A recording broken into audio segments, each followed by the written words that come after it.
আগামী 24 এবং 25শে মার্চ সারা ভারতব্যাপী ব্যাংক শিল্পের 8 লক্ষের উপর কর্মচারী এবং আধিকারিকরা ধর্মঘটের ডাক দিয়েছেন।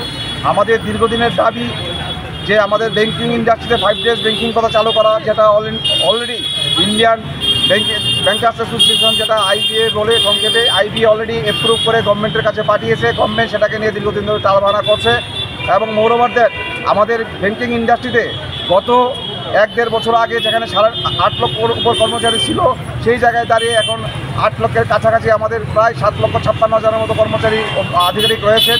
এবং কর্মী স্বল্পতার জন্য আমাদের সারা ভারতবর্ষের ব্যাংকিং ইন্ডাস্ট্রিতে যে পরিষেবা, যে আমাদের যে কাস্টমারদের জন্য যে পরিষেবা আমাদের দেওয়ার কথা, সেই লেভেলে আমরা পরিষেবা প্রদান করা যাচ্ছে না। কিন্তু দেখা যাচ্ছে ব্যাংকের বিভিন্ন প্রকল্পকে বাস্তবায়ন করার জন্য ব্যাংকিং সেক্টর, বিশেষ করে পাবলিক সেক্টর ব্যাংকের অবদান বেশি। আপনারা জানেন জনধন প্রকল্পের কথাই যদি আমরা বলি, প্রধানমন্ত্রী জনধন যে অ্যাকাউন্ট, এই অ্যাকাউন্টে 54 কোটি অ্যাকাউন্ট ভারতবর্ষের সমস্ত পাবলিক সেক্টর ব্যাংক খুলেছে। সেই জায়গায় দাঁড়িয়ে যে আমাদের উপর যে কাজের লোড, সেই কাজের লোডকে কমানোর জন্য অবিলম্বে ব্যাংকিং ইন্ডাস্ট্রি সমস্ত পাবলিক সেক্টর ব্যাংকে আরও কর্মচারী এবং আধিকারিক নিয়োগের কথা আমরা দাবি রেখেছি। পাশাপাশি আমাদের কর্মী স্বল্পতার দরুন বিভিন্ন ক্ষেত্রে ইন টাইম সার্ভিস আমরা কাস্টমারদের প্রোভাইড করতে পারছি না।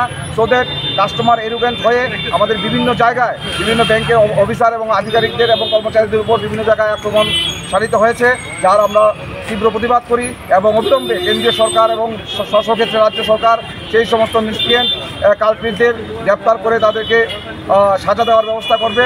এবং পাশাপাশি আপনার ডিপার্টমেন্ট অফ ফিনান্সিয়াল সার্ভিস, যেটা আপনারা জানেন কেন্দ্রীয় সরকারের অধীনস্থ একটা ডিপার্টমেন্ট, এই ডিপার্টমেন্ট যেসব ক্ষেত্রে ব্যাংকে ওনাদের হস্তক্ষেপ করার কথা না, সেই সব ক্ষেত্রে ওনারা হস্তক্ষেপ করার চেষ্টা করছে, তার আমরা প্রতিবাদ করি। পাশাপাশি কেন্দ্রীয় সরকারের যে গ্র্যাচুইটি প্রকল্প রয়েছে কর্মচারীদের, এই গ্র্যাচুইটি লিমিট রয়েছে 25 লাখ, কিন্তু আমাদের ব্যাংকিং ইন্ডাস্ট্রি সেটা রয়েছে 25 লাখ। আমরা এটা এক পাশ দাবি সেন্ট্রাল গভর্নমেন্ট করার আমরা দাবি রেখেছি। আমাদের এরকম 14টা দাবি রয়েছে।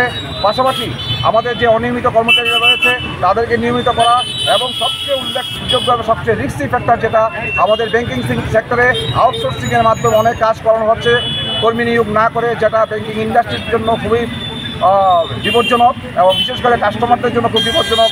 সেটা আমরা অবিলম্ব এই আউটসোর্সিং বন্ধ করে নিয়মিত কর্মী আমাদের অ্যাপয়েন্টমেন্ট দেওয়ার দাবি, আমাদের এই দাবি সনদে রয়েছে। তা নিয়ে আমাদের গত 3 তারিখ আমাদের দিল্লিতে যন্তর মন্তরে আমাদের পার্লামেন্ট অভিযানে গেছে। ত্রিপুরা থেকে আমি ছিলাম, সেখানে সারা ভারতবর্ষের থেকে এভরি নুকস অ্যান্ড কর্নার থেকে প্রায় 5,000-এর উপর ব্যাংকিং সেক্টর আধিকারিক কর্মচারী উপস্থিত ছিলেন।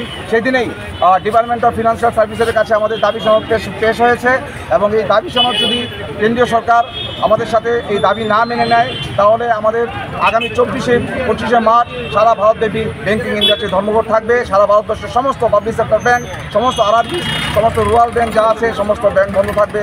আমরা আমাদের দাবি আদায়ের লক্ষ্যে আমরা অবিচল থাকবো, এবং পাশাপাশি অবশ্যই এই দুদিনের স্ট্রাইকে, দুদিনের ব্যাংক ধর্মঘটে মানুষের কিছুটা গ্রাহকদের কিছু অসুবিধা হবে, তার জন্য আমরা অবশ্যই গ্রাহকদের কাছে ক্ষমাপ্রাপ্তি আমরা আশা করি। আমাদের এই দাবি ন্যায্য দাবি, এবং এই দাবির মূলত হচ্ছে রিক্রুটমেন্ট। এই রিক্রুটমেন্ট যখন বেশি হবে তখনই কাস্টমার সার্ভিস আমরা আরও বেটার কাস্টমার সার্ভিস প্রোভাইড করতে পারবো। সো দ্যাট আমরা আশা করব এই রাজ্যের সমস্ত গ্রাহক, এই রাজ্যের সমস্ত মানুষ এবং সারা দেশের সমস্ত মানুষ আমাদের এই ব্যাংকিং সেক্টরে ইউনাইটেড ফোরাম ব্যাংক ইউনিয়নের আমাদের এই দাবির সাথে আমাদের সাথে থাকবেন, এবং আপনাদের সবাইকে সাথে নিয়ে, সমস্ত মিডিয়া, সমস্ত জনসাধারণ সবাইকে সাথে নিয়ে আমাদের এই দাবি আদায়ে আমরা সক্ষম হব। এবং আমরা অবশ্যই ইউনাইটেড ফোরাম ব্যাংক ত্রিপুরা রাজ্য কমিটির পক্ষ থেকে ত্রিপুরার আগরতলা শহরের যে সমস্ত মিডিয়ার বন্ধুরা রয়েছে তাদেরকে আজকের এই ধর্ণা মঞ্চ থেকে অভিনন্দন জানাচ্ছি। আমাদের এই মতামত আশা করি আমরা তারা জনসমক্ষে মানুষের সামনে তুলে ধরব।